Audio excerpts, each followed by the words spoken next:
Hello. तो अभी तक हम लोग डीसी मशीन का, डीसी मोटर का बहुत कुछ कर लिए हैं।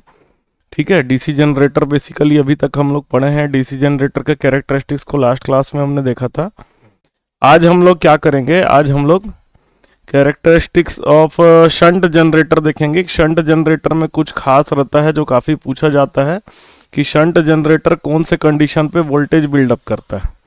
ठीक है, कौन से कंडीशन पे वोल्टेज बिल्डअप करता है शंट जनरेटर, उसको हम लोग देखेंगे। ठीक है, तो इसके जो नोट्स हैं मैं सारे को एक साथ भेजूंगा। ठीक है, पूरे डीसी मशीन का नोट्स को मैं एक साथ ही भेजूंगा, तो उसका चिंता नहीं करिएगा। चलिए आज हम लोग देखते हैं वोल्टेज बिल्डअप इन अ शंट जनरेटर। ठीक है, आज हम लोग देखते हैं वोल्टेज बिल्डअप इन अ शंट जनरेटर। ठीक है, तो शंट जनरेटर का वोल्टेज बिल्डअप समझने के लिए हम लोग पहले शंट जनरेटर का डायग्राम देख लेते हैं। शंट जनरेटर कैसा होता है। शंट जनरेटर में जो फील्ड वाइंडिंग होगी वो आपके आर्मेचर के पैरेलल में लगे रहती है। ठीक है, ये जो फील्ड वाइंडिंग है ये आर्मेचर के पैरेलल में लगा रहेगा ऐसा। ठीक है, और बाहर में क्या लगा रहेगा, लोड रहेगा।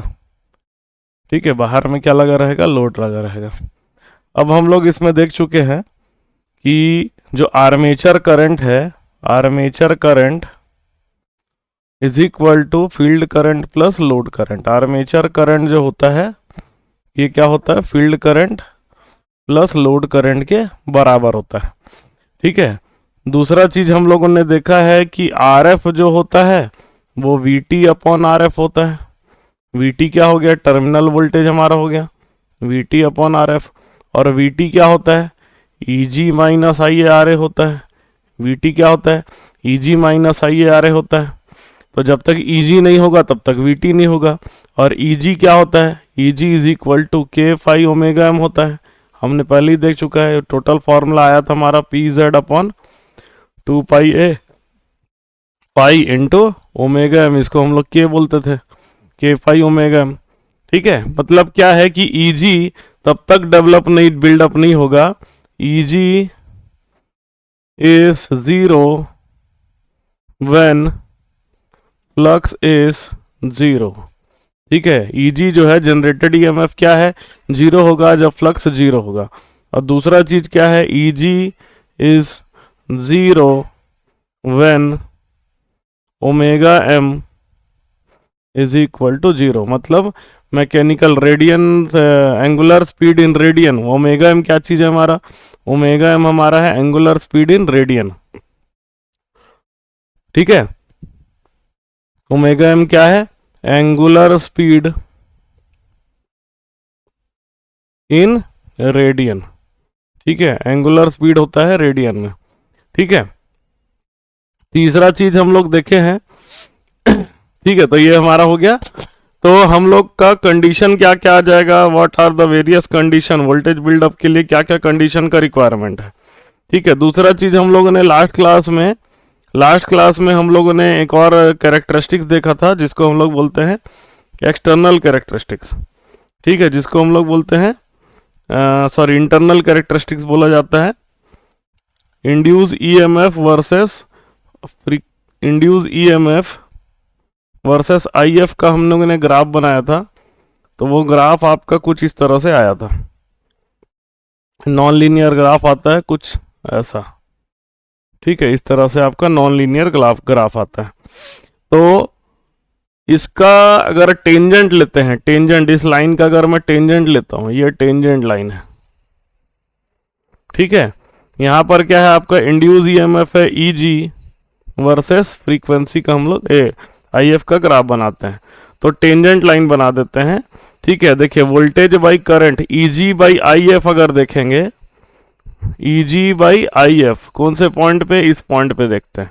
इस पॉइंट का ई जी, इसको मैं ई जी वन लिखता हूँ। इस पॉइंट का फील्ड करंट में आई एफ लिख देता हूँ, जिस पॉइंट पे वो टच कर रहा है। इसको हम लोग क्या बोलेंगे, E G one upon I F को, आई एफ वन को हम लोग बोलेंगे R F, R C F बोलेंगे। समझे। RCF बोलेंगे। RCF क्या चीज होता है? RCF होता है, इसको बोलते हैं critical field resistance.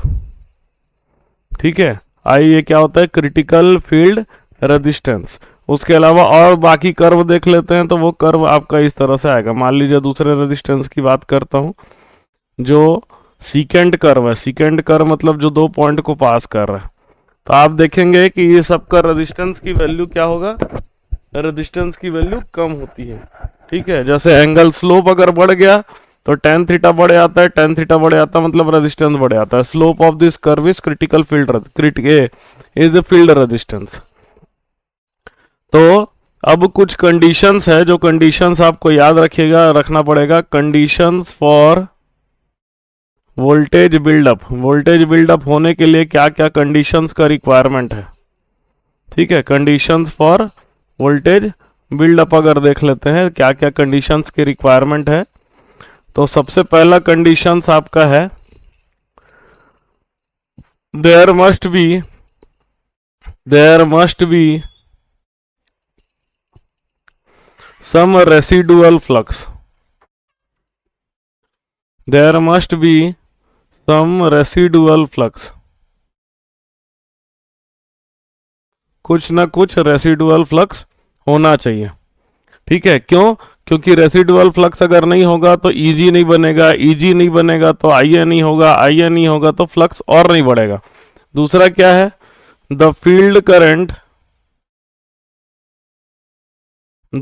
Current must support the residual flux. Field current जो होगा वो रेसिडुअल फ्लक्स को क्या करना चाहिए? सपोर्ट करना चाहिए। The field current must support the residual flux, दूसरा कंडीशन है। तीसरा कंडीशन है the field resistance must not be greater than critical field resistance. अगले पेज में लिखता हूं इसको मैं। तीसरा कंडीशन है आपका the field resistance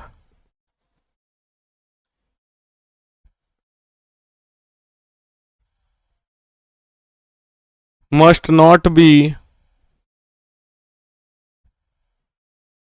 greater than critical field resistance. ठीक है, चौथा चीज क्या है? अगर अलग अलग स्पीड में हम लोग ग्राफ प्लॉट करते हैं ईजी वर्सेस आईए के लिए, ये भी समझिए कि समझना जरूरी है। अगर अलग अलग स्पीड में हम लोग ईजी वर्सेस आईए का ग्राफ प्लॉट करते हैं तो ग्राफ कुछ इस तरह से आता है। ये हाइयर स्पीड के लिए, फिर कम हो जाएगा, फिर कम हो जाएगा, ऐसे करके। तो क्रिटिकल रेजिस्टेंस सभी का क्या आएगा? अलग अलग आएगा। अलग अलग स्पीड का क्रिटिकल रेजिस्टेंस अलग अलग आता है। तो पर्टिकुलर क्रिटिकल रेजिस्टेंस के लिए जो स्पीड होगा उसको हम लोग बोलते हैं क्रिटिकल स्पीड। ये N1 N2 N3, N क्या है? स्पीड है। N1 is greater than N2 and it should be greater than N3। ठीक है, तो the speed of the prime mover, चौथा कंडीशन है the speed of the prime mover. Prime mover मतलब जो हमारा रोटर हो गया, must be greater than critical speed. Critical speed से ज्यादा होना चाहिए। ठीक है, क्रिटिकल स्पीड से अगर कम होगा तब भी वोल्टेज बिल्डअप नहीं होगा। ठीक है, तो कुछ कुछ कंडीशन है। पहला कंडीशन है कि कुछ ना कुछ रेसिडुअल मैग्नेटिज्म होना चाहिए। ठीक है, उसके बाद जो है, जो कॉइल ऐसा कनेक्ट करके रखो कि जो फील्ड करंट है वो रेसिडुअल मैग्नेटिज्म को सपोर्ट करे। ठीक है, रेसिडुअल मैग्नेटिज्म को सपोर्ट करे। उसके बाद जो है जो हमारा क्रिटिकल रेजिस्टेंस से कम होना चाहिए, शंट फील्ड का रेजिस्टेंस क्रिटिकल रेजिस्टेंस से कम होना चाहिए। ठीक है, क्लियर है। तो ये सब चीज़ें जो है वोल्टेज बिल्डअप का मतलब वोल्टेज बिल्डअप का कंडीशन है। ठीक है, वोल्टेज बिल्डअप का कंडीशन है। अगर ऐसा नहीं हो पाएगा तो वोल्टेज बिल्डअप ही नहीं हो पाएगा और आपका वोल्टेज पहले हल्का सा बढ़ के धीरे से कम हो जाएगा। तो इसमें क्वेश्चन ये आता है, अलग अलग कंडीशन है, उसमें किस कारण से वोल्टेज बिल्डअप नहीं हो पाया।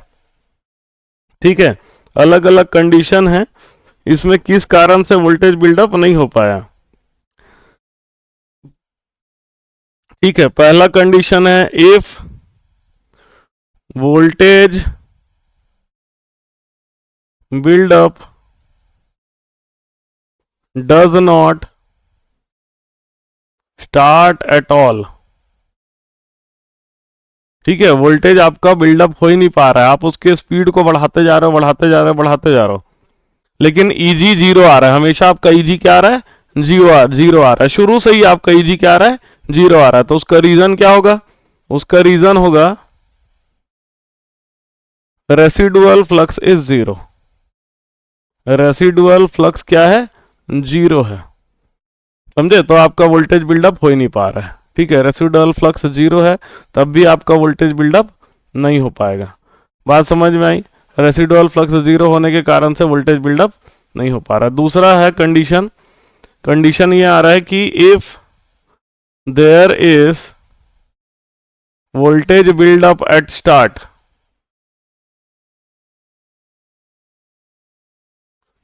में तो वोल्टेज बिल्डअप हो रहा है, बट बिकम्स जीरो आफ्टरवर्ड्स। बाद में क्या हो गया? जीरो हो गया। तो उसका रीजन क्या हो गया? उसका रीजन ये हो गया कि there is residual magnetism. Residual magnetism तो है, बट फील्ड करंट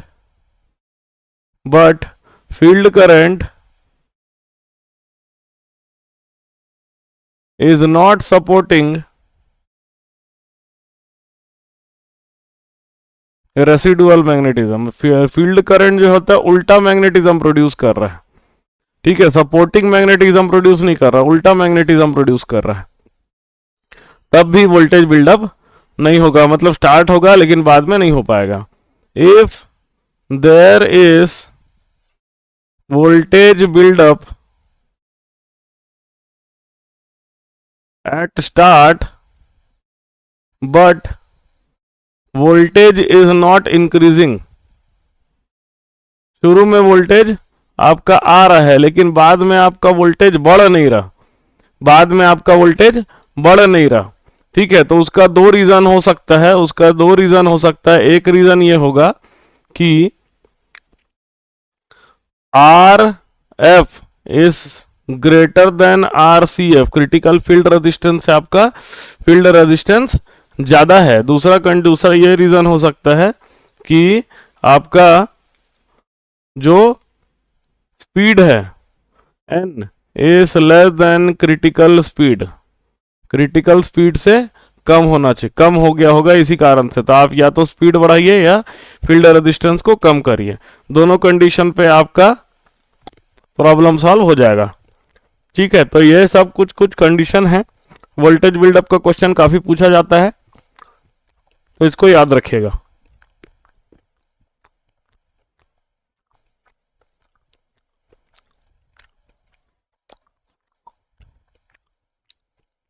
चलिए आगे बढ़ते हैं।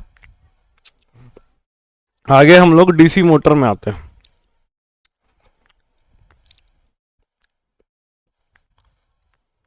डीसी मशीन को सबसे ज्यादा एज अ डीसी मोटर पूछा जाता है, तो इसलिए डीसी मोटर ज्यादा इंपॉर्टेंट है। ठीक है, तो डीसी मोटर का एक एक करके हम लोग सबको देखते जाएंगे। सबसे पहले back EMF, back EMF.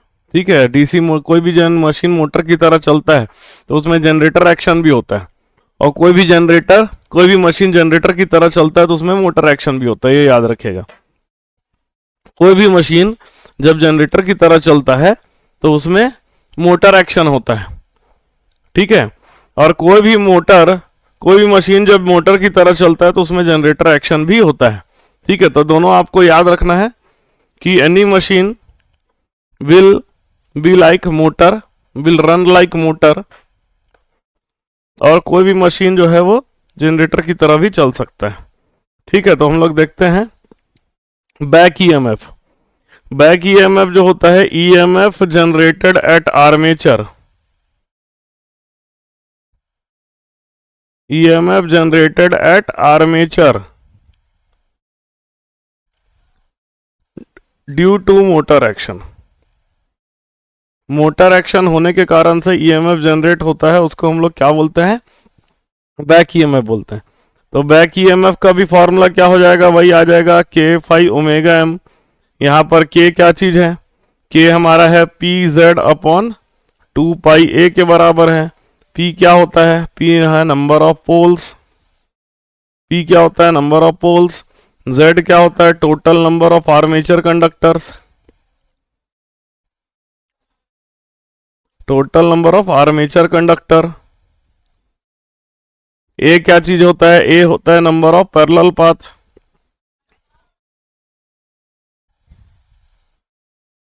Number of parallel path. Phi हमारा क्या होता है, फाई हमारा होता है फ्लक्स पर पोल, और ओमेगा एम क्या होता है, एंगुलर स्पीड, एंगुलर स्पीड। और ये किस में होगा, रेडियन पर सेकंड में होगा। और ये ओमेगा एम कैसे निकाला जाता है, ओमेगा एम निकाला जाता है 2 पाई एन अपॉन 60। यहाँ पर एन जो होता है स्पीड इन आरपीएम होता है, एन क्या होता है, स्पीड इन आरपीएम होता है। तो ये हमारा हो गया डीसी मोटर का बैक ईएमएफ हमेशा। अब देखिए डीसी मोटर डीसी जनरेटर में क्या अंतर है, ई की वैल्यू अगर वीटी से ज्यादा है, अगर आपका ई की वैल्यू टर्मिनल वोल्टेज से ज्यादा है, तो वो मेरा क्या कैसा काम करेगा, डीसी जनरेटर की तरह काम करेगा। अगर ई आपका वीटी से कम है तो वो डीसी मोटर है। ठीक है, इससे पहचान आ जाती है। चलिए नेक्स्ट हम लोग देखते हैं टॉर्क इक्वेशन। टॉर्क इक्वेशन देखो, इसमें टॉर्क अलग अलग होता है। ठीक है, टॉर्क अलग अलग होता है। एक होता है हमारा आर्मेचर टॉर्क, आर्मेचर टॉर्क, इसको क्या बोलते हैं हम लोग, आर्मेचर टॉर्क। आर्मेचर में कितना टॉर्क डेवलप हो रहा है वो हमारा हो गया आर्मेचर टॉर्क। तो ये क्या होता है, ये हो जाता है E B into I A upon omega M. P upon omega M हमारा होता है armature torque, E B I A upon omega M. E B क्या होता है हमारा, के फाई ओमेगा एम के बराबर होता है, into I A upon omega M. इन दोनों को कैंसिल कर देंगे तो टॉर्क इक्वेशन आर्मेचर टॉर्क की वैल्यू आ जाती है के phi I A. Armature torque की वैल्यू आ जाती है आपकी के फाई आई ए। ठीक है, तो ये हमारा हो गया आर्मेचर टॉर्क। अब हम लोग आते हैं नेक्स्ट, आर्मेचर टॉर्क हमारा हो गया। उसके बाद हम लोग आते हैं, देखिए अब आर्मेचर टॉर्क का भी हम लोग का जैसे शंट मोटर है, शंट मोटर में क्या होता है, फ्लक्स जो होता है वो क्या होता है, कांस्टेंट होता है। फ्लक्स क्या होता है, कांस्टेंट होता है। तो इस कारण से जो आर्मेचर टॉर्क होता है वो प्रोपोर्शनल टू आईए हो जाता है। आर्मेचर टॉर्क जो होता है वो क्या होता है, प्रोपोर्शनल टू आईए हो जाता है शंट मोटर में। ठीक है, उसके बाद जब हमारा सीरीज मोटर की बात आती है, सीरीज मोटर की बात आती है, तो सीरीज मोटर क्या होता है, सीरीज मोटर हमारा होता है जिसमें कि फ्लक्स जो होता है प्रोपोर्शनल टू आईए होता है। तो टॉर्क हमारा क्या होगा, ये प्रोपोर्शनल टू आईए का स्क्वायर हो जाता है। इसीलिए torque in a series motor is very large. Torque in a series motor is very large, बहुत ज्यादा होता है। सीरीज मोटर में टॉर्क क्या होता है, बहुत ही ज्यादा होता है। ठीक है, तो बेसिकली देखिए टॉर्क इक्वेशन और स्पीड इक्वेशन दोनों इंपॉर्टेंट रहता है मोटर में। तो स्पीड इक्वेशन अगर हम लोग देखते हैं, स्पीड इक्वेशन, ठीक है, स्पीड इक्वेशन अलग अलग मोटर के लिए देखेंगे। जैसे हम लोग सबसे पहले आते हैं सीरीज, हमारा सबसे पहले separately excited motor. Separately excited motor कैसा होता है? सेपरेटली एक्साइटेड मोटर में एक अलग से शंट फील्ड होता है, जिसमें एक सप्लाई दिया जाता है VF, उसका रेजिस्टेंस है RF। और दूसरा क्या होता है? एक हमारा आर्मेचर वाइंडिंग होती है, यहां पर भी एक बैटरी लगा रहता है जो सप्लाई देगा। इसमें आर्मेचर करंट है, इसमें फील्ड करंट है। ठीक है, तो फील्ड करंट को हम लोग क्या कर सकते हैं? कंट्रोल कर सकते हैं। ठीक है, field current can be controlled by VF। ठीक है, फील्ड करंट को कंट्रोल किया जा सकता है VF के द्वारा। Field current can be controlled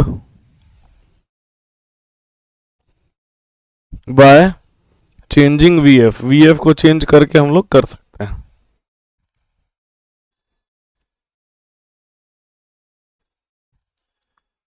VF को चेंज करके हम लोग क्या कर सकते हैं? फील्ड करंट को कंट्रोल करके रख सकते हैं। तो हमारा टॉर्क का इक्वेशन क्या होता है? Torque is equal to, torque is proportional to, field current को भी कंट्रोल कर सकते हैं और आर्मेचर करंट को भी कंट्रोल कर सकते हैं। तो यहाँ पर टॉर्क देखो दो तरीके से कंट्रोल किया जा सकता है, एक फ्लक्स के द्वारा और एक आर्मेचर करंट के द्वारा। ठीक है, उसके बाद हमारा इसका वोल्टेज इक्वेशन होता है EB प्लस IRA और प्लस ब्रश ड्रॉप भी मैं अब इंडिकेट कर देता हूं, brush drop is equal to VT।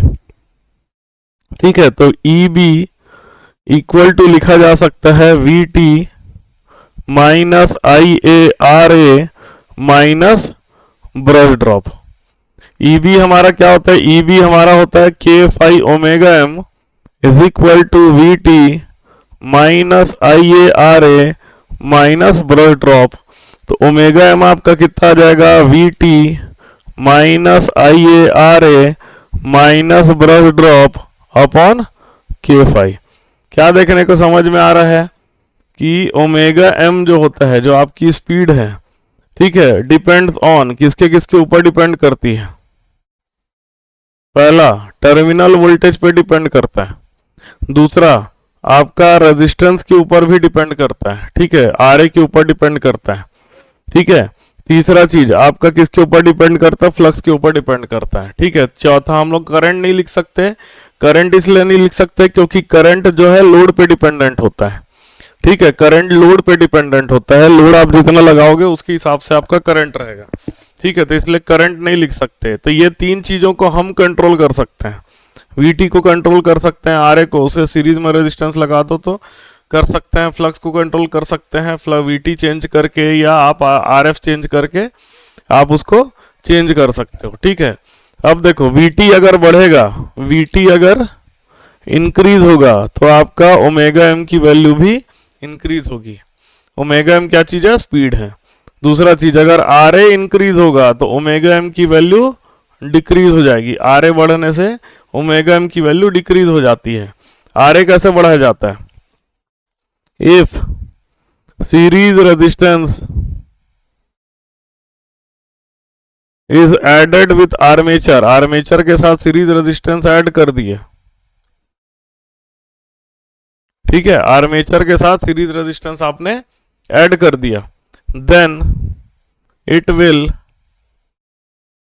Decrease the speed. Speed को क्या कर देगा? कम कर देगा। जैसे जैसे आप सीरीज रेजिस्टेंस बढ़ाते जाओगे वैसे वैसे स्पीड आपकी क्या होती जाएगी? कम होती जाएगी।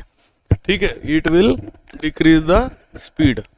नेक्स्ट हम लोग आते हैं फ्लक्स। फ्लक्स को कैसे चेंज किया जाता है? By adding RF, by adding external resistance with RF,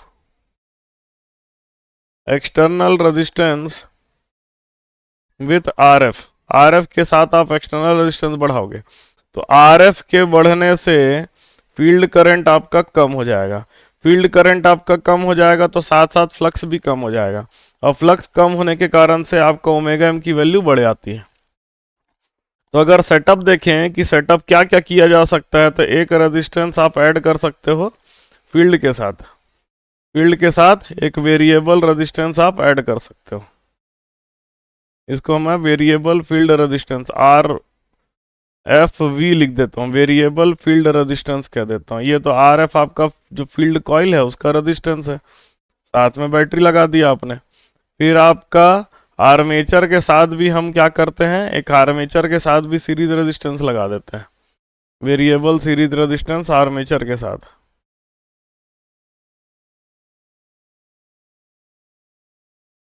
ठीक है, वेरिएबल रेजिस्टेंस आपने आर्मेचर के साथ भी लगा दिया। ये आर्मेचर रेजिस्टेंस का वेरिएबल है, वेरिएक है, और आर एफ वी जो है ये आपका फील्ड रेजिस्टेंस का वेरिएक है। तो जब आर्मेचर रेजिस्टेंस के वेरिएक को आप बढ़ाते हो तो आपका ओमेगा एम की वैल्यू क्या हो जाएगी, कम हो जाएगी। ओमेगा एम की वैल्यू क्या हो जाएगी आपकी, कम हो जाएगी। ठीक है, दूसरा चीज क्या है, अगर आप वेरिएबल फील्ड रेजिस्टेंस को आप बढ़ाते हो तो आपकी ओमेगा एम की वैल्यू इंक्रीज हो जाएगी। ठीक है, इसको हम लोग बोलते हैं armature resistance control. Speed control का पार्ट आता है, स्पीड कंट्रोल में कराऊंगा। इसको हम लोग बोलते हैं आर्मेचर रेजिस्टेंस कंट्रोल, इसको हम लोग बोलते हैं फील्ड रेजिस्टेंस कंट्रोल।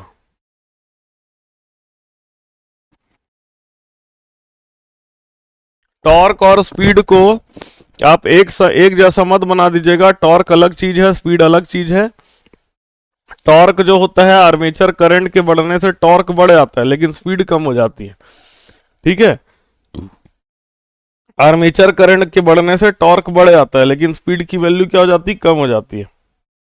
इसी कारण से आपने देखा होगा कि जब कोई गाड़ी में बैठ रहा है और एक गाड़ी, मतलब मान लीजिए एक आदमी चला रहा है, एक आदमी से जब दो आदमी चलाने लगेगा तो लोड बढ़ जाता है। लोड बढ़ जाने के कारण से क्या हो जाएगा, स्पीड कम हो जाता है, टॉर्क ज़्यादा लगने लगता है। उस कंडीशन पे टॉर्क ज़्यादा लगने लगता है बढ़ाने के लिए।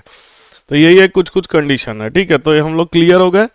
अब हम लोग आते हैं शंट मोटर पे। तो सेपरेटली एक्साइटेड में आप फ्लक्स को भी कंट्रोल कर सकते हो और इसको आर्मेचर रेजिस्टेंस को भी कंट्रोल कर सकते हो। और कंट्रोल करने के कई सारे तरीके हैं। आप फील्ड वोल्टेज को चेंज करके भी आप स्पीड कंट्रोल कर सकते हो, प्लस आप टर्मिनल वोल्टेज को चेंज करके भी आप स्पीड कंट्रोल कर सकते हो। अगर आप वीटी बढ़ाते हो तो आपका ओमेगा एम की वैल्यू बढ़ जाएगी।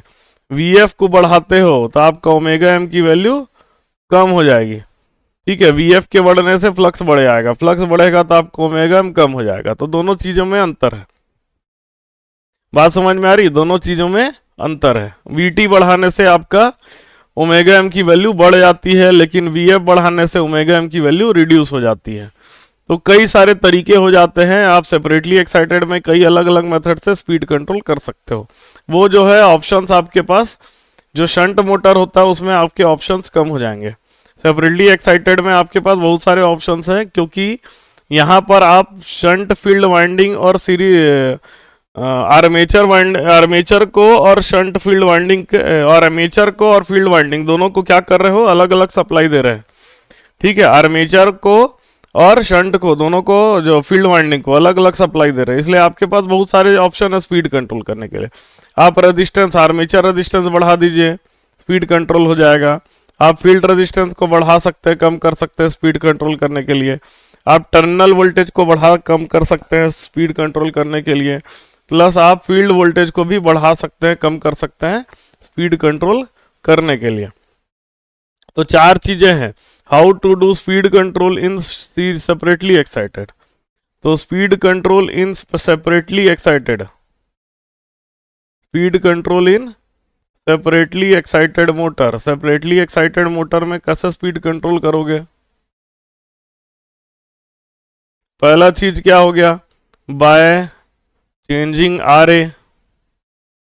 ठीक है, आर ए को चेंज करके आप कर सकते हो। By changing are F, R F को चेंज करके आप स्पीड कंट्रोल कर सकते हो।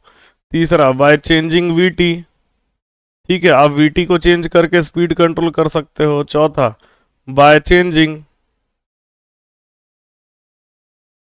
वीएफ, वीएफ को भी चेंज कर करके आप स्पीड कंट्रोल कर सकते हो। तो स्पीड कंट्रोल करने के चार ऑप्शंस हमारे पास सेपरेटली एक्साइटेड मोटर में मिलता है। चार अलग अलग ऑप्शन हमें मिलता है सेपरेटली एक्साइटेड मोटर में। अब आते हैं शंट मोटर।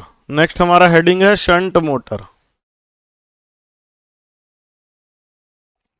शंट मोटर में क्या क्या कर सकते हैं, शंट मोटर का पहले डायग्राम देखते हैं, फिर उसका वोल्टेज इक्वेशन और टॉर्क इक्वेशन देखते हैं।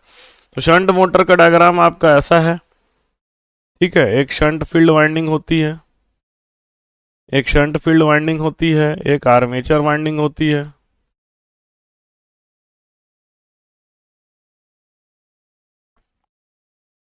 फिर आपका बैटरी सप्लाई रहेगा,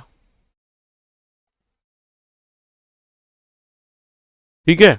हमारा वोल्टेज इक्वेशन क्या हो जाता है, E B is equal to V T minus I A R A minus brush drop. ये हमारा क्या होता है, ई बी होता है।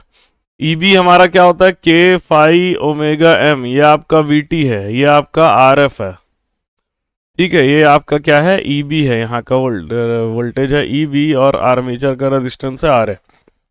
ई बी बराबर क्या होता है, के फाई ओमेगा एम, ठीक है। ये इक्वेशन को आप समझिए, आपका मैक्सिमम क्वेश्चन डीसी मशीन का क्लियर हो जाएगा। जब क्वेश्चन करेंगे तो ये सब चीजों को आप याद करके रखिएगा, ठीक है। जब क्वेश्चन करेंगे तो ये सब चीजों को याद करके रखिएगा, नहीं तो आपको दिक्कत होगा समझने में। इसलिए अभी वाला जो क्लास है इसको 2-3 बार रिवाइज करके सारे फॉर्मूलाज को याद रखिएगा।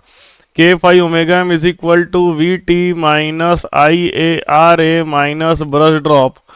तो आपका ओमेगा एम क्या बन जाएगा, ओमेगा एम आपका बन जाएगा V T minus I A R A minus brush drop whole upon K phi.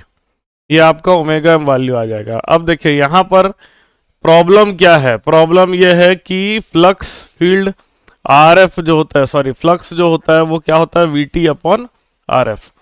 Flux is equal to V T upon R F.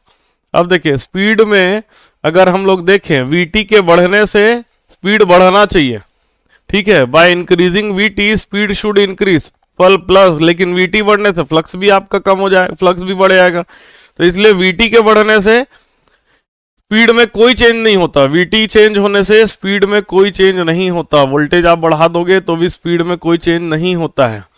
इसी कारण से वोल्टेज कंट्रोल मेथड को हम लोग यहाँ पर यूज नहीं कर सकते हैं, ठीक है। तो speed control is possible by varying R F and R A. तो यहाँ पर स्पीड कंट्रोल जो होता है पॉसिबल होता है, speed control is possible only by changing RF and RA। RF और RA को चेंज करके ही आप स्पीड कंट्रोल कर सकते हो, बिना उसके स्पीड कंट्रोल नहीं कर सकते। तो स्पीड कंट्रोल। दूसरा चीज क्या है, टॉर्क का इक्वेशन भी देख लेते हैं। टॉर्क होता है हमारा के फाई आई ए, और यहां पर अगर वोल्टेज कांस्टेंट है तो फ्लक्स भी कांस्टेंट हो जाता है। तो टॉर्क इज प्रोपोर्शनल टू आई ए कह देते हैं डायरेक्ट, क्योंकि ज्यादातर इस कंडीशन पे जो होता है फ्लक्स क्या होता है, कांस्टेंट ही होता है, ठीक है। तो शंट मोटर को इसी कारण से, क्योंकि इसमें स्पीड जैसे वोल्टेज को चेंज करके आपका स्पीड चेंज नहीं होता, ठीक है। वोल्टेज वेरिएशन से स्पीड चेंज नहीं होता। तो shunt motor is designated as constant speed motor. इसको क्या बोलते हैं, कांस्टेंट स्पीड मोटर बोलते हैं। इसलिए क्योंकि हमारा ओमेगा एम का इक्वेशन क्या है, ओमेगा एम का इक्वेशन होता है V T minus I A R A minus brush drop whole divided by K phi, ठीक है, whole divided by K phi, ठीक है। तो जब लोड बढ़ता है उसके बाद भी फ्लक्स में ज्यादा चेंज नहीं आता, ठीक है। और इसी कारण से स्पीड में भी ज्यादा चेंज नहीं होता। As due to increase in load there is not much variation in speed. Due to increase in load there is not much variation in speed. इसमें स्पीड में ज्यादा वेरिएशन नहीं आता है, ठीक है। अगर हम लोग speed versus omega M versus I A का अगर ग्राफ प्लॉट करते हैं, omega M versus I A का ग्राफ प्लॉट करते हैं, omega M versus I A का ग्राफ प्लॉट करते हैं, तो ये स्ट्रेट लाइन आता है, एकदम लगभग स्ट्रेट लाइन आता है। हल्का सा ड्रूप आएगा, हल्का सा एकदम ड्रूप आएगा, एकदम हल्का सा, ज्यादा कोई अंतर नहीं आता। देखिए स्पीड लगभग लगभग कांस्टेंट है। Very small drupe, very small drop in speed, very small drop in speed, speed में एकदम कम ड्रॉप होता है। ठीक है, इसी कारण से इसको क्या कहा जाता है, due to change in load, due to change in load. Load के चेंज करने से जो है हमारा स्पीड में बहुत कम चेंजेस आता है, इसीलिए इसको क्या बोलते हैं, कांस्टेंट स्पीड मोटर कहा जाता है। ठीक है, इसको क्या कहा जाता है, कांस्टेंट स्पीड मोटर कहा जाता है। अगर टॉर्क वर्सेस आईए का कैरेक्टरिस्टिक्स अगर देखते हैं, टॉर्क वर्सेस आर्मेचर करंट का कैरेक्टरिस्टिक्स आपका शंट मोटर का, ठीक है, शंट मोटर का टॉर्क वर्सेस आर्मेचर करंट का कैरेक्टरिस्टिक्स, टॉर्क और आर्मेचर करंट के बीच का कैरेक्टरिस्टिक देखेंगे तो ये स्ट्रेट लाइन आता है। ये कैसा आता है, स्ट्रेट लाइन आता है, एकदम स्ट्रेट लाइन। ठीक है, बहुत हायर रेंज में अगर जाते हैं तो हल्का सा कर्विंग आता है, सैचुरेशन जब आ जाता है तो कर्वी हो जाता है, लेकिन स्टार्ट में वो क्या रहता है, स्ट्रेट लाइन रहता है। कट जो है torque becomes I A characteristics, torque versus armature current characteristics becomes curvy at the end, becomes curvy at the end, and में क्या हो जाता है, कर्वी हो जाता है, ड्यू टू सैचुरेशन। सैचुरेशन मतलब क्या हो गया, सैचुरेशन मतलब बता दिया कि करंट के बढ़ने से फ्लक्स बढ़ता है लेकिन एक लिमिट तक बढ़ता है। ठीक है, जिस लिमिट को पार कर गया फिर उसको बोल देते हैं सैचुरेशन। लिमिट को पार कर जाना क्या कहलाएगा, सैचुरेशन कहलाता है। उसके बाद आपका करंट जो फ्लक्स जो होता है वो करंट के अनुसार बढ़ना बंद हो जाता है। तो ये हमारा इसमें अंतर है। तो ये हमारा शंट मोटर का कैरेक्टरिस्टिक समझ लीजिए। स्पीड कंट्रोल करने के लिए जो हम लोग सेटअप बनाते हैं, स्पीड कंट्रोल सेटअप अगर बोलेंगे तो हम लोग देख लेते हैं स्पीड कंट्रोल सेटअप। अगर देखें तो ये हमारा आ जाएगा, ठीक है। एक फील्ड के साथ हम लोग क्या करते हैं, रेजिस्टेंस लगा देते हैं, वेरिएबल रेजिस्टेंस। फिर आर्मेचर के साथ भी क्या लगा देते हैं, एक वेरिएबल रेजिस्टेंस लगा देते हैं। फील्ड के साथ भी वेरिएबल रेजिस्टेंस लगा दिए, आर्मेचर के साथ भी वेरिएबल रेजिस्टेंस लगा दिए। ठीक है, इसको फील्ड का वेरिएबल रेजिस्टेंस, इसको आर्मेचर का वेरिएबल रेजिस्टेंस, ये फील्ड रेजिस्टेंस, इसके अंदर का रेजिस्टेंस आर्मेचर रेजिस्टेंस, जो बैक ईएमएफ बनेगा ईबी, और सप्लाई दिया जाता है एक बैटरी से, सप्लाई दिया जाता है एक बैटरी से। ठीक है, वीटी को चेंज करने से कुछ नहीं होगा। अगर आपका आर ए वी को आप बढ़ाते हो, ठीक है, आर ए वी क्या है, आर्मेचर का वेरिएबल रेजिस्टेंस, एक्सटर्नल रेजिस्टेंस जो आपने आर्मेचर के साथ लगाया, तो आपका स्पीड की वैल्यू घट जाएगी। और अगर आप फील्ड का वेरिएबल रेजिस्टेंस को बढ़ाते हो तो स्पीड की वैल्यू आपकी बढ़ जाती है। ठीक है, ये अंतर है शंट मोटर में। ठीक है, अब हम लोग शंट मोटर बेसिकली यही समझ लीजिए कि शंट मोटर का टॉर्क बहुत ज़्यादा नहीं होता, करंट के अनुसार बढ़ेगा, डायरेक्टली प्रोपोर्शनल रहेगा। करंट अगर डबल हो जाएगा तो टॉर्क भी डबल हो जाएगा। ठीक है, if armature current is doubled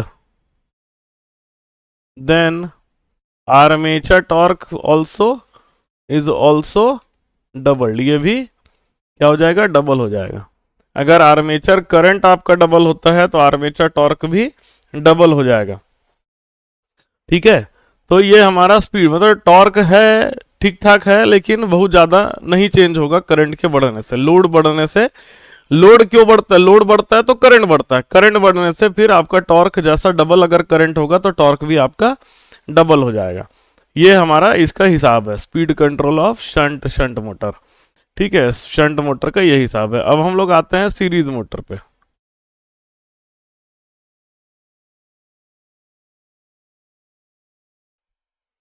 चलिए, तो आगे हम लोग देखते हैं, आगे हम लोग का है सीरीज मोटर का। हम लोग देखते हैं कि सीरीज मोटर का क्या इक्वेशन वगैरह होता है।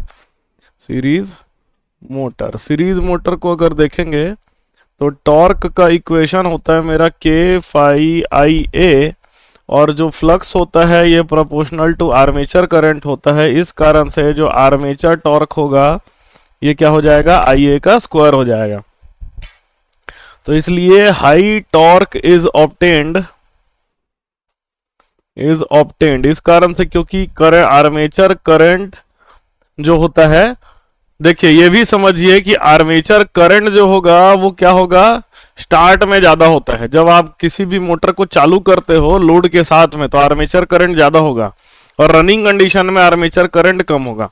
जैसे इसको समझते हैं, हमारा जो है वोल्टेज इक्वेशन होता है E B is equal to V T minus I A R A minus brush drop, ये होता है हमारा वोल्टेज इक्वेशन।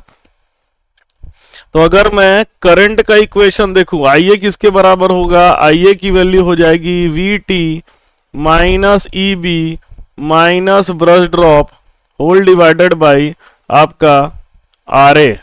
ये हमारा क्या होता है, आर्मेचर करंट का इक्वेशन होता है, ठीक है। और ई बी मेरा क्या होता है, ई बी जो होता है वो के फाई ओमेगा एम होता है।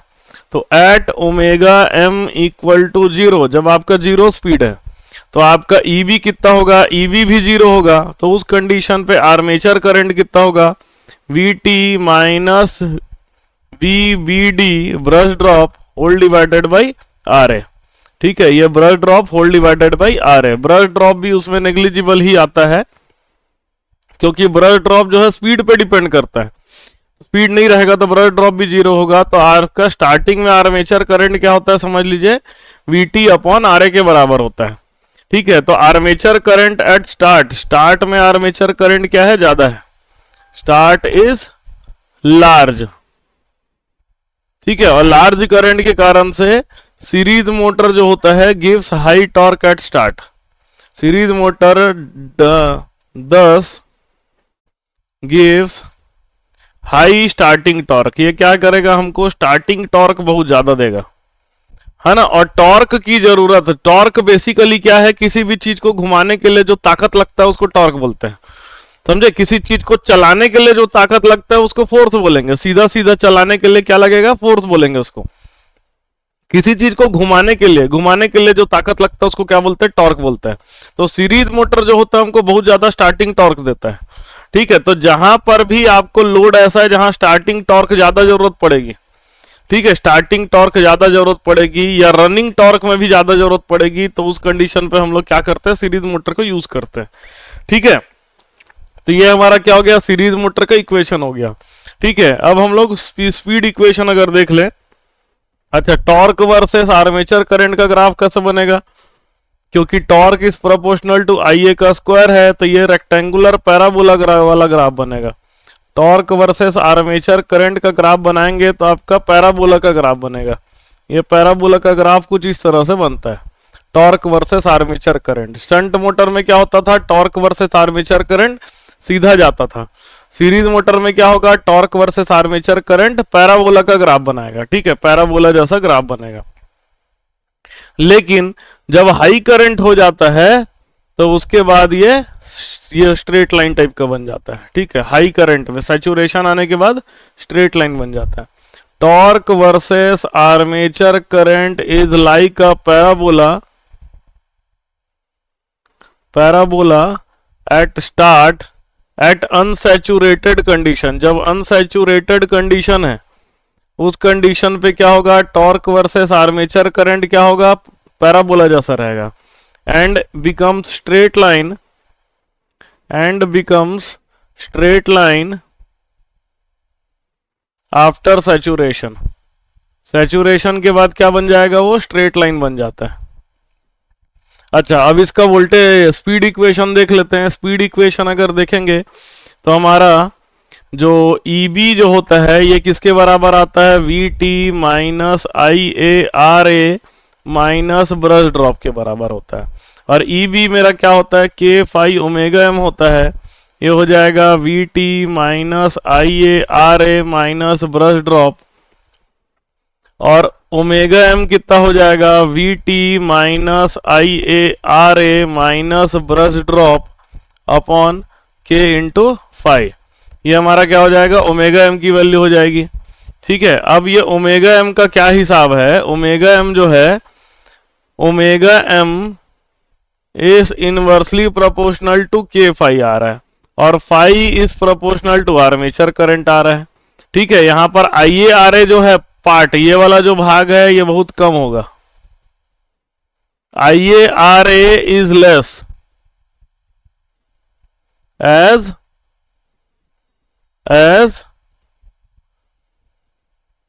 RA इज लेस, RA कम होने के कारण से बहुत कम होगा IaRa, तो ये IaRa का प्रभाव ज्यादा नहीं पड़ेगा। लेकिन यहां पर omega inversely proportional to phi आ रहा है और phi is proportional to IA आ रहा है, तो हम लोग ये कह सकते हैं कि omega m is inversely proportional to IA। Omega m जो होता है वो IA के इनवर्सली प्रोपोर्शनल चलता है। ओमेगा m कैसे चलता है? IA के इनवर्सली प्रोपोर्शनल चल रहा है, तो ये यहां पर आ रहा है इनका कैरेक्टरिस्टिक, मतलब इनवर्सली प्रोपोर्शनल चल रहा है। मतलब अगर ओमेगा m वर्सेस IA का ग्राफ बनाते हैं हम लोग, ओमेगा m वर्सेस IA का ग्राफ बनाते हैं, वर्सेस IA का ग्राफ बनाते हैं, तो क्या आएगा? ये आएगा आपका हाइपरबोला वाला ग्राफ बनेगा कुछ इस तरह से। ठीक है, तो ये ग्राफ से हम लोग क्लियर हुआ है कि एट IA इक्वल टू 0, अगर आपका IA 0 है या और near to 0, then omega m is very large. उस कंडीशन पे ओमेगा m क्या आएगा? बहुत ज्यादा आएगा। मतलब अगर 0 करंट है या आर्मेचर करंट लगभग 0 है या कम वैल्यू का है, तो आपका स्पीड जो होगा बहुत ज्यादा हो जाता है। ठीक है, इसी कारण से हम लोग क्या करते हैं, सीरीज मोटर को कभी भी हम लोग बिना लोड के नहीं चलाते। This is the reason that we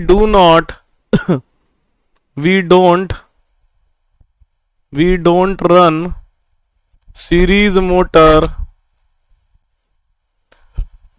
without load।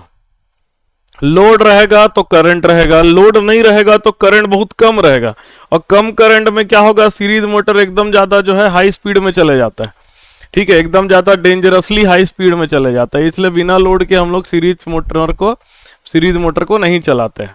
ठीक है, तो अभी तक हम लोग ये देखे दो मोटर के बारे में हम लोग समझे। बेसिकली जो शंट मोटर होता है, शंट मोटर जो होता है उसका कैरेक्टरिस्टिक्स है कांस्टेंट स्पीड। क्या है इसका कैरेक्टरिस्टिक? कांस्टेंट स्पीड है, और टॉर्क जो है प्रोपोर्शनल टू IA है। टॉर्क और IA का ग्राफ जो है सीधा लाइन बनेगा। और जो सीरीज मोटर होता है, इसका क्या होता है? इसका जो होता है इसका स्पीड वेरी करता है लोड से, वेरिएबल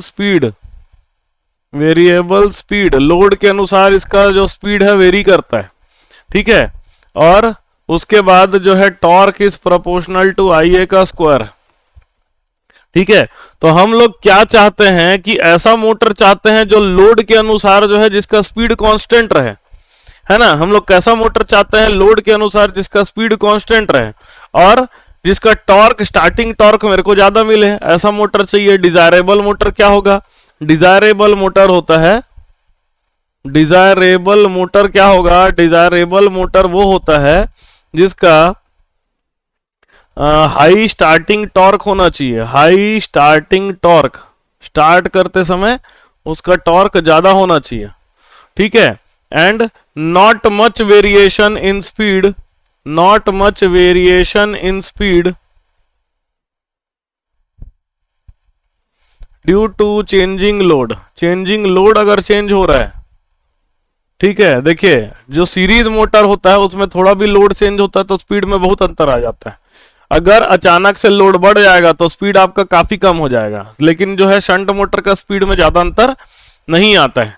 ठीक है, तो इसी कारण से जनरली जो होता है, अगर जैसे हम लोग ट्रेन में जो मोटर को यूज करते हैं तो किसी भी मोटर को स्टार्ट किया जाता है एज अ सीरीज मोटर और रन किया जाता है एज अ शंट मोटर। ठीक है, तो best option is to start a motor,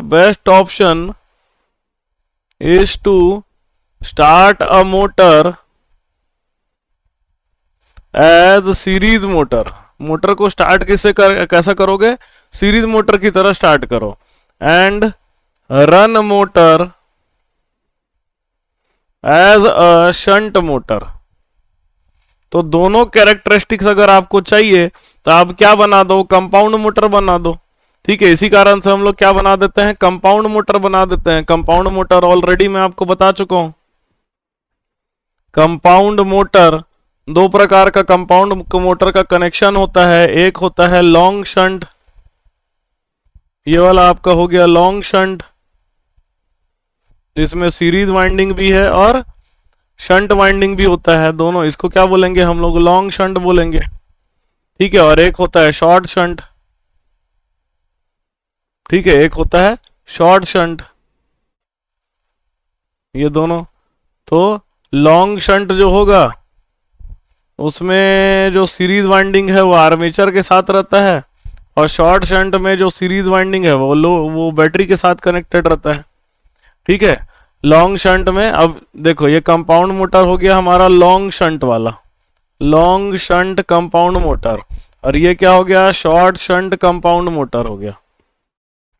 ठीक है, तो इसमें भी मैंने आपको बता चुका है कि अगर दोनों फील्ड वाइंडिंग एक दूसरे के फ्लक्स को सपोर्ट करते हैं तो वो क्यूमुलेटिव कंपाउंड हो जाएगा, और दोनों के फील्ड वाइंडिंग एक दूसरे के फ्लक्स को अपोज करते हैं तो उसको डिफरेंशियल कंपाउंड बोलेंगे। ठीक है, तो अगर हम लोग देखते हैं कि इसका भी ईबी का इक्वेशन क्या हो जाएगा, के फाई ओमेगा एम ही होगा। दोनों में ईबी का इक्वेशन क्या हो जाएगा, K phi omega M. Long shunt में ईबी बराबर कितना होता है, ईबी बराबर होता है V T minus I A R A और minus I A R S E minus brush drop, ये हो जाएगा आपका ईबी। ठीक है, और शॉर्ट शंट में क्या हो जाएगा, EB is equal to V T minus I A R A, armature का ड्रॉप हो गया, और I L R S E ये हो गया सीरीज फील्ड का ड्रॉप हो गया। ठीक है, ये ईबी, यहां पर वोल्टेज इक्वेशन जो फील्ड करंट होगा ये हो जाएगा आपका direct we T upon R F. यहां पर जो फील्ड करंट होगा ये हो जाएगा वी टी माइनस आई एल आर एस ई अपॉन आर एफ। ठीक है, वी टी माइनस आई एल आर एस ई अपॉन आर एफ होता है। तो यहां पर फील्ड करंट आपको कम मिलेगा, अगर उतना ही सेम वोल्टेज अगर लेते हैं तो फील्ड करंट आपको क्यूमुलेटिव लॉन्ग शंट में ज्यादा मिलेगा, शॉर्ट शंट में कम मिलेगा। ठीक है, लॉन्ग शंट में ज्यादा मिलेगा, शॉर्ट शंट में कम मिलेगा। लॉन्ग शंट में आपको बैक ईएमएफ ज्यादा मिलेगा, शॉर्ट शंट में बैक ईएमएफ कम मिलेगा। ठीक है, दोनों चीजें हैं। ठीक है, field current is less for same voltage, for same voltage EB is more for long shunt compared to short shunt। ठीक है, और दूसरा field current is more for long shunt compare to short shunt. अगर voltage same है तो आपका long shunt में back EMF भी ज्यादा आता है और फील्ड करंट भी ज्यादा आता है। ठीक है, अब कॉन्सेप्ट जो होता है क्यूमुलेटिव कंपाउंड और डिफरेंशियल कंपाउंड होता है। तो यहां पर in compound machine, in compound motor की अगर बात करें तो there are two flux, there are two flux. एक आपका है शंट फील्ड का फ्लक्स और दूसरा आपका है सीरीज फील्ड का फ्लक्स। दो फ्लक्स है, शंट फील्ड का फ्लक्स और सीरीज फील्ड का फ्लक्स। अगर टोटल फ्लक्स आपका शंट फील्ड का फ्लक्स प्लस सीरीज फील्ड के फ्लक्स के एडिशन के बराबर आता है तो उसको हम लोग बोलते हैं क्यूमुलेटिव कंपाउंड मोटर। क्या बोलेंगे, क्यूमुलेटिव कंपाउंड मोटर कहेंगे, उस कंडीशन पे उसको बोलेंगे क्यूमुलेटिव कंपाउंड मोटर। और टोटल फ्लक्स आपका shunt field flux minus series field flux आता है तो इसको बोलते हैं हम लोग differential compound motor, differential compound motor. ठीक है, ये बन जाएगा। तो हम लोग देखिए वोल्टेज इक्वेशन, स्पीड इक्वेशन और टॉर्क इक्वेशन देखते हैं। टॉर्क क्या है, torque it is equal to K phi I A के बराबर है। ठीक है, टॉर्क जो इसको मैं टॉर्क इज इक्वल टू के into five total into I ए की बात करता हूं, और फाइव टोटल मेरा क्या है, phi S H plus phi S E into I A, ठीक है, इसकी बात करते हैं। ठीक है, और फाइव एस ई जो होता है वो या तो आर्मेचर करंट के प्रोपोर्शनल होगा या तो लोड करंट के, लाइन करंट के प्रोपोर्शनल होगा, और दोनों की वैल्यू जो है लोड के बढ़ने से चेंज होती है। ठीक है, तो अगर ये बात करूं मैं किसके लिए है, ये क्यूमुलेटिव कंपाउंड के लिए, क्यूमुलेटिव कंपाउंड के लिए। ठीक है, और टॉर्क जो है वो k times of phi S H minus phi S E into I A, ये हमारा है डिफरेंशियल कंपाउंड का। सबका कैरेक्टरिस्टिक्स को समझते हैं, अलग अलग कंडीशन को बताता हूं मैं डिफरेंशियल कंपाउंड का। अब इफ लोड इंक्रीजेस, अगर लोड बढ़ता है तो आर्मेचर करंट भी इंक्रीज होगा और लाइन करंट भी इंक्रीज होगा। आर्मेचर करंट को सप्लाई कौन कर रहा है, लाइन करंट सप्लाई कर रहा है, इसलिए आर्मेचर करंट भी इंक्रीज होगा, साथ साथ लाइन करंट भी इंक्रीज होगा। उसके इंक्रीज होने के कारण से सीरीज फील्ड का फ्लक्स इंक्रीज करेगा, सीरीज फील्ड का फ्लक्स इंक्रीज करेगा। सो इन डिफरेंशियल कंपाउंड, अगर सॉरी क्यूमुलेटिव कंपाउंड की पहले बात करते हैं, in cumulative compound motor, cumulative compound motor, cumulative compound motor में क्या होगा, क्यूमुलेटिव कंपाउंड मोटर में क्या होगा, आपका टॉर्क जो होगा increases due to increase in load. ठीक है, क्यूमुलेटिव कंपाउंड में टॉर्क की वैल्यू बढ़ जाएगी लोड बढ़ने से, और डिफरेंशियल कंपाउंड मोटर में, in differential compound motor, in differential compound motor compound motor torque decreases due to increase in load. Load के बढ़ने से क्या हो जाएगा, टॉर्क की वैल्यू कम हो जाएगी डिफरेंशियल कंपाउंड में। उसी तरह से जब स्पीड का इक्वेशन देखेंगे, omega M is equal to, हम लोग देखते स्पीड इक्वेशन देख लेते हैं। ठीक है, अगर लॉन्ग शंट की बात करें तो ई बी बराबर होता है V T minus I A R A minus I A R S E minus brush drop. तो हमारा ई बी बराबर क्या होता है, के फाइव ओमेगा एम होता है, ये हो जाएगा V T minus I A R A minus I A R S E minus brush drop. तो ओमेगा एम की वैल्यू हो जाएगी V T minus I A R A minus I A R S E minus brush drop whole upon K phi हो जाएगा। ठीक है, के phi हो जाएगा, और फाइव जो होता है वो आपका, फाइव जो होता है वो क्या होता है, phi S H plus minus phi S ई होता है, phi S H plus minus phi S ई होता है, प्लस माइनस इसलिए दोनों को एक साथ कर दे रहा हूं। तो टोटल फ्लक्स आईए बढ़ने से टोटल फ्लक्स क्या हो जाएगा, बढ़ेगा क्यूमुलेटिव कंपाउंड में और घटेगा डिफरेंशियल कंपाउंड में। ठीक है, तो in cumulative compound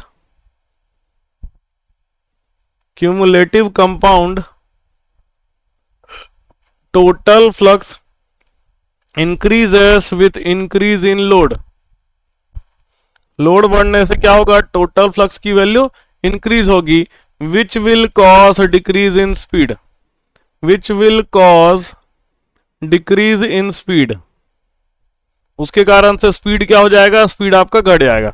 cumulative compound में टोटल फ्लक्स क्या होता है, लोड बढ़ने से बढ़ जाता है, जिसके कारण से आपका जो है स्पीड की वैल्यू क्या हो जाएगी, कम हो जाएगी, क्योंकि speed inversely proportional to phi है। इन डिफरेंशियल कंपाउंड, अब डिफरेंशियल कंपाउंड में क्या होता है, डिफरेंशियल कंपाउंड की अगर बात करें तो टोटल फ्लक्स की वैल्यू डिक्रीज होती है with increase in load, with increase in load. Load बढ़ने से टोटल फ्लक्स की वैल्यू डिक्रीज हो जाती है, डिक्रीज हो जाती है, विच will cause increase in speed. Increase in speed. तो डिफरेंशियल कंपाउंड में लोड बढ़ने से स्पीड बढ़ेगा, टॉर्क कम हो जाएगा। समझिएगा बात को। डिफरेंशियल कंपाउंड में दोनों का कैरेक्टरिस्टिक को क्लियर कर लेते हैं, यहां पर लिख लेता हूं। क्यूमुलेटिव कंपाउंड में क्या होगा, क्यूमुलेटिव कंपाउंड में क्या होगा और डिफरेंशियल कंपाउंड में क्या होगा। डिफरेंशियल कंपाउंड में क्या होगा, क्यूमुलेटिव कंपाउंड में क्या होगा, डिफरेंशियल कंपाउंड में क्या होगा। अगर लोड इंक्रीज होगा, लोड इंक्रीज होगा तो उसके कारण से टोटल फ्लक्स की वैल्यू, टोटल फ्लक्स जो है वो क्या है आपका, shunt flux plus series flux, ये दोनों क्या होगा, इंक्रीज होगा। शंट फ्लक्स तो कांस्टेंट होता है, ठीक है, शंट फ्लक्स कांस्टेंट होता है। सीरीज फ्लक्स बढ़ेगा, सीरीज फ्लक्स बढ़ने से टोटल फ्लक्स बढ़ेगा, टोटल फ्लक्स बढ़ने से टॉर्क आपका बढ़ेगा, लेकिन आपका स्पीड घट जाएगा।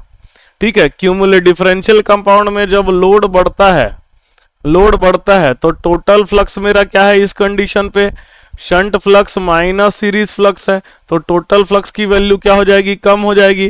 टोटल फ्लक्स कम होने के कारण से टॉर्क भी कम हो जाएगा और स्पीड की वैल्यू क्या हो जाएगी, बढ़ जाएगी। तो ये है स्पीड और टॉर्क का कैरेक्टरिस्टिक्स मोटर में। ठीक है, तो ये बहुत ही इंपॉर्टेंट चीज है जो हम लोग क्वेश्चन करने वाले हैं, तो ये बहुत ही इंपॉर्टेंट है। तो देखिए, torque equation, voltage equation, EMF equation plus इसके कैरेक्टरिस्टिक्स, ये चार से ही क्वेश्चन सबसे ज्यादा पूछे जाते हैं और मोटर वाले पार्ट से ज्यादा क्वेश्चन पूछे जाते हैं। जनरेटर वाले पार्ट में जो पार्ट हैं उसके कंस्ट्रक्शन फीचर्स के बारे में आपसे क्वेश्चन पूछा जा सकता है। ठीक है, वही सब पूछा जाता है, कंस्ट्रक्शन फीचर्स वगैरह पूछ सकता है, बाकी नहीं पूछेगा। लेकिन मोटर में आपको न्यूमेरिकल क्वेश्चन काफी पूछे जाते हैं।